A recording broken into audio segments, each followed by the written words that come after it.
Ang nakaraan, sinubok ni Sean ang bagong prospect sa kanilang grupo na si Shirts, kahit mahina ito. Kalaunan ay nakita rin ng ating bida na madiskarte ang bata, nakita rin niya ang dahilan kung bakit sinabi ni Sir Ika na maaari itong sumali sa kanilang grupo. Kaya kalaunan nakapasa ang bata, at nagpalat anyo ang ating bida sa itsura ni Gunther Lictus, bilang guardian knight ni Shirts. Pagpapatuloy, sa kastilyo ng pamilyang Labi Horner, may dalawang huwardya ang nakabantay sa pintong ito, para salain ang lahat ng papasok. Nagulat ang mga ito sa kanilang nakita, dahil hindi nila inaasahan na bumalik ang sakit sa ulo na anak na si Shirts, ang isa naman ay napatitig ng seryoso sa kasama ng batang kamahalan. Dito ang batang kamahalan ay parang may karamdaman, tinatakpan ang bibig na para bang nasusuka ito o may nakay na nakakasuka. Kaya napatanong ang mga bantay kung anong nangyari sa batang kamahalan nila, at nagtataka rin sa lalaking kasama ng kanilang kamahalan. Nang makalapit sa pinto, agad nagtanong ang gwardya kung ano raw kinain kahapon ng kanilang kamahalan at nasusuka-suka ito ngayon. Sabi lang ng bata na hindi niya alam pero pakiramdam niya ay may sakita raw siya, at pinakilala rin niya ang kanyang bagong guardian knight na si Gunther Lictus. Dito ay hindi nagustuhan ng ating bida ang pakikitungo ng mga bantay kay Shirts, parang kakilala lang raw ang treto ng mga ito kay Shirts, kaya malinaw kay Sean ngayon kung anong klaseng pagtar-ato ang nararanasan ng bata sa lugar na ito. Ang gwardya naman ay binati ang guardian knight na si Gunther Lictus, kaya lang kinabahan ito, dahil medyo bad boy ang itsura ngayon ng ating bida. Sabi nito, huwag mo akong kausapin, hindi ako nakikipag-usap sa mga mahihinang nilalang. Umalis ka sa dinorianan ko baka hindi kita matansya, pananakot nito. Dahil doon, agad ngang natakot ang lalaking ito, nagtataka bakit raw siya pinagbabantaan ni Gunther Lictus na ngayon lang raw naman sila nagkita nito, at wala siyang ginagawang masama, hindi rin niya magawang makaalis sa kinatatayuan ngayon dala ng takot. Nanginginig-nginig lang ang kanyang katawan, ito ay natural na reaksyon ng katawan ng isang taong mahina sa harapan ng isang malahalimaw na nilalang na nasa kanyang harapan. At hindi nga nagtagal ay binuksan na ang pinto, nakadaan na ang batang kamahalan ganun rin ang ating bida, at sumigaw ang bantay na nagbigay ulat na pumasok na si Shirts Labi Horner. Pagpasok sa loob, agad nakita ni Shirts ang kanyang nakatatandang kapatid na walang ibang ginawa kundi ang apihin siya, sabi ng lalaki, saan ka ba nagpupunta-punta at ngayon ka lang, galit na tanong nito. Ang isang ito ay si Alphonse Labi Horner, sabi nito, napakahirap bang pakiusapan ka na ipakita mo iyang mukha mo ng maayos pagdaten ng prinsesa, bilasan mo pumasok ka na, sabi nito na galit talaga. Ang isang ito naman ay si Rosalind Labi Horner, sabi nito, ano pa bang inaasahan mo sa walang kwentang iyan? Sinasabi ko sa iyo sa ugali niyang iyan hindi talaga siya mula sa ating angkan, napulot lang ata yan sa basurahan. Agad namang humingi ng tawad ang batang si Shirts dahil sa nagalit ang kanyang mga kuya at ate sa kanyang inasal, ito ang araw-araw na pinagdadaanan ng batang ito sa kanyang tahanan. At ikaw, sino ka naman, bakit ganyan ang mukha mo? Galit na tanong nito sa guardian knight ng kanilang bunsong kapatid. Gunther Lictus ang pangalan ko, ako ang bagong guardian knight ni kamahalang Shirts. Galit na sagot nito na nagpipigil ng kanyang emosyon, dahil gusto niyang kutungan ang ate at kuya ni Shirts. At patuloy pa sa pagdadaldal ng mga ito, si Sean ay naiirita sa mga ito, dahil pamilyar sa kanya ang ganitong mga ugali ng mga ito kay Shirts, dahil ganitong-ganito rin ang madalas na nararanasan niya sa kanyang mga kapatid sa kanilang tahanan, at masaklap pa nito ay 5 ganitong pag-uugali ang kinahaharap lagi ni Shirts, kaya hindi nakakapagtaka na gusto niyang patayin ang kanyang pamilya. Dahil alam ni Shirts na nag-iinit na ang ulo ni Sean, agad na niya itong tinulak paalis. Sabi nito, pagpasensyahan na yun na po itong aking guardian knight, hindi pa niya alam ang tamang pag-uugali, galing kasi ito ng lansangan, patawad mga ate at kuya. Habang naglalakad palayo, lumingon ng bahagya si Sean, at tinignan nito ang kuya ni Shirts, sabi nito, siya ang unang haharesan ko, sabi nito, na nakaramdam ng kakaibang lamig sa katawan ng isang ito. Nagpatuloy si Shirts at ang kanyang guardian knight papasok sa silid na ito kung saan naruroon ang kanyang ama na nag-aantay sa kanya. Naririto nga ang ama o ang pinuno ng angkan ng Labi Horner, nakatalikod, naririto ka na pala Shirts, sambit ng isang ito. Agad na nagpakita ng paggalang itong si Shirts at ang kanyang guardian knight sa pinuno ng angkan. Bahagyang lumingon ang pinuno, at nakita ang ating bida, sabi nito, sino iyang kasama mo? Hindi ko siya nakikilala, sambit nito. Agad nagpakilala ang ating bida na siya raw si Gunther Lichtes, guardian knight ni Schurz, na naalala bigla ni Sean ang kanyang ama sa pinuno ng Lobby Horner. Kaya lang sa hindi mapaliwanag na sandali, biglang umatake ng nakamamatay ang ama ni Schurz, na agad ikinabigla nitong si Sean. Mabuti na lamang ay hindi bag ito ang ating bida, kitang-kita niya ito ng napakabilis, at agad niya itong nahawi ng kanyang kamay, para makaiwas siya. Dahil sa nangyari, napasigaw ang isang ito, at tinawag ang kanyang ama na puno ng pagtataka bakit ginawa iyon kay Sean. Sabi lang ng isang ito, "Aba, malakas ang guardian knight mo, gusto ko siya," masayang sabi nito. Sabi naman ng ating bida, "Maraming samalat po," titig nito ng masama sa ama ni Schurz, dahil balak pa ata siyang patayin sa pagsubok na iyon.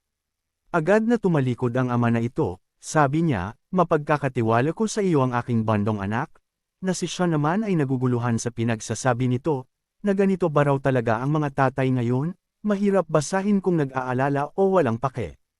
Sabi pa ng tatay nito, "Nabalitaan ko sa kuya mo na gusto mo nang mag-drop out," sabi naman nito, "Opo ama. Nagsabi na ako sa paaralan." Kaya lang sinabi ng tatay na ito na sinabihan raw niya ang paaralan na nagre-rebelde lang raw si Schurz, kaya lang wala na talagang balak pumasok ito, napaliwanag naman ng ama na hindi talento ang kulang rito kay Schurz. Ang kulang raw rito ay tiyaga, at hindi raw niya matatanggap ang pagsuko nito dahil lang sa hindi ito talentado. Walang sumusuko sa pamilyang ito, sabi ng tatay, na agad namang nanlumo ang batang ere sa sinabi ng kanyang ama. Nakitang-kita naman ni Sean ang pangyayaring ito. "Ano, naiintindihan mo na ba ang sinasabi ko ngayon?" "Opo ama," sagot nito, na wala na talaga siyang maipaglalaban pa sa kagustuhan ng kanyang ama. "Sige, pwede ka nang umalis, naririto si Princess Arin kaya busy ako," utos ng ama, na ang batang si Schurz ay nanginginig-nginig sa sama ng loob, dahil talagang wala siyang say sa pamilyang ito. Agad nagtanong si Schurz sa pinaghahandaan ng kanyang ama. Iyon ay ang duel competition na magaganap, na pinaliwanag naman ng kanyang ama na iyon raw ay ang karaniwang kaganapan sa kanila. Matapos ng pag-uusap na iyon, at dahil wala nang ang palag itong bunso, lumabas na sila ni Sean, na sabi naman ng guard na protektahan raw ang bunsong kamahalan. Dito ay nagtanong itong si Sean, "Nagkamali lang ba ako ng intindi? Lahat ng tao rito sa inyo ay maglalaban-laban talaga?" Tanong nito kay Schurz. "Oo. Tama ka," sabi nito. Sabi pa ni Sean, "Edi mas maganda iyon, may chance ka para durugan ng mga kapatid mo, at makakuha ka ng tagumpay mula sa mga iyon, ayaw. Hindi ako sasali sa competition na iyon," pagtanggi nito. Tumitig pa ng matapang ang isang ito, at nagsabi na tatakas raw siya, wala na siyang pakialam pa kung anong isipin ng kanyang ama at mga kapatid, aalis na siya sa pamilyang ito. Dito ay bahagya nag-init ang ulo ng ating bida. Sabi nito, "Natatakot ka bang mabagbog ng mga kapatid mo?" Tanong nito, biglang nanlumo ang isang ito at nasabi niya, na nakita naman raw ng ating bida kung paano siya ituring na basura ng kanyang pamilya, parang tagalabas raw siya kung ituring ng mga ito, kahit raw na sumali siya tiyak na gagawin lang siyang ketitawan ng kanyang pamilya.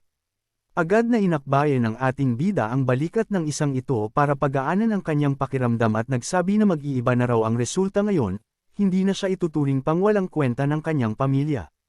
Matapos noon ay may nilabas na kakaibang box itong si Sean, kailangan raw itong kainin itong si Schurz para makapalag sa kompetisyon na magaganap laban sa mga kapatid nito, na itong bunsong kamahalan pagkakita pa lang sa nilabas ni Sean ay masusuka na. "Pakiusap ilayo mo sa akin iyan, wag," pagpupumilit nitong iiwas ang kanyang mukha sa bagay na hawak-hawak ng ating bida, "Kailangan mo ito ang magpapalakas sa iyo," sabi ni Sean. Ang bagay na nilabas ni Sean ay ang bagay na paborito niyang kainin o inumin. Ito ang mga dugo ng mga halimaw na napapatay nito na nagbibigay ng kakaibang lakas sa kanya, kaya ito rin ang ibibigay niya kay Schurz. "Bilasan mo, maganda yan sa katawan mo kaya inumin mong lahat iyan," sabi nito, na inisa-isa na nga nitong si Schurz ang mga bote para inumin itong lahat.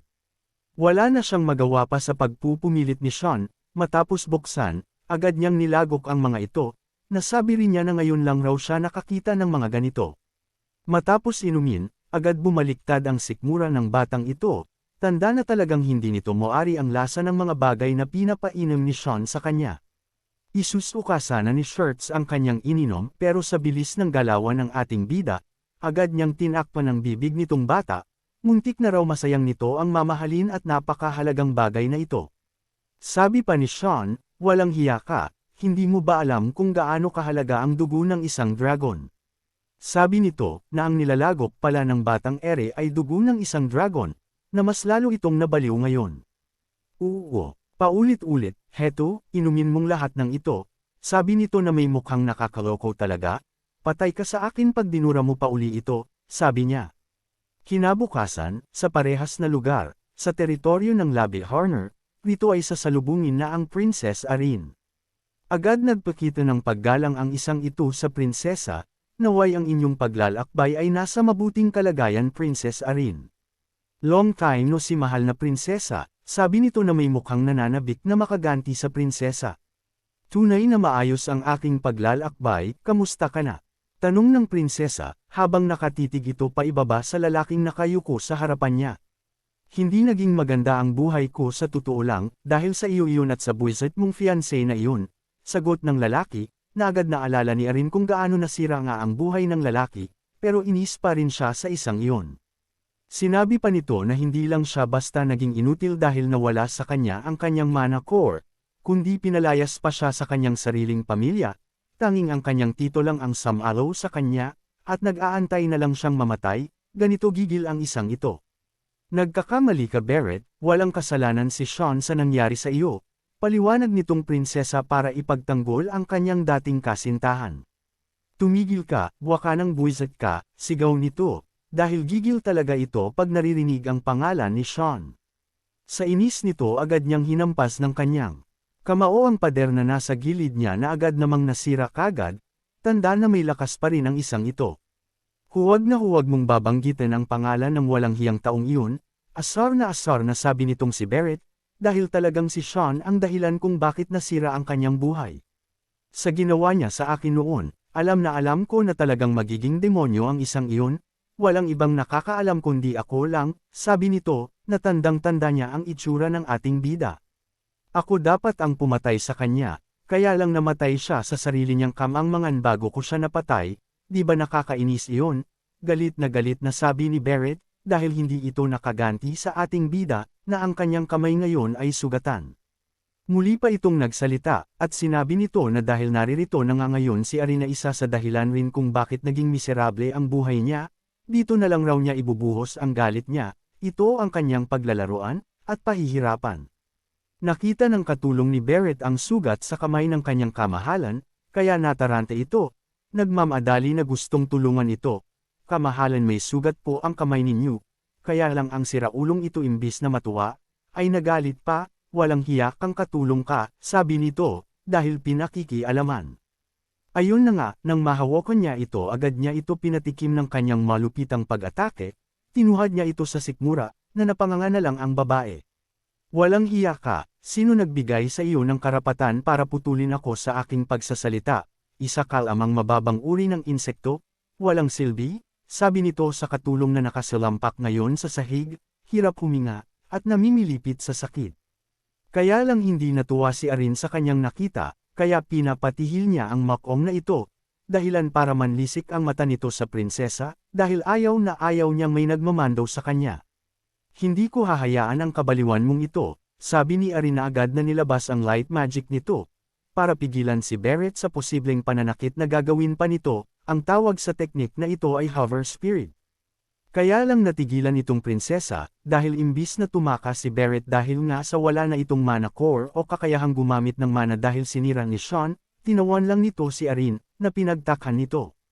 Ayun na nga, baliw na nga ang isang ito, sabi niya, nakakatawa naman ito, dahil nga siguro wala nang mawawala pa sa akin, hindi ko na magawang makapag-pigil pa, sabi nito kay Arin. Kaya lang, sabik na ako sa hinaharap natin aking mahal na mapapangasawa. Sabi nito na may mukhang hindi magandang gagawin sa prinsesa, na mukhang pahihirapan nito sa kung ano si Princess Arin. Agad namang nilamag ang katawan ng dalagang ito, kinilabutan sa kabaliwan ng lalaki na nasa harapan niya, pero hindi pa rin umaatres at lalaban talaga ito ng patayan kay Barrett.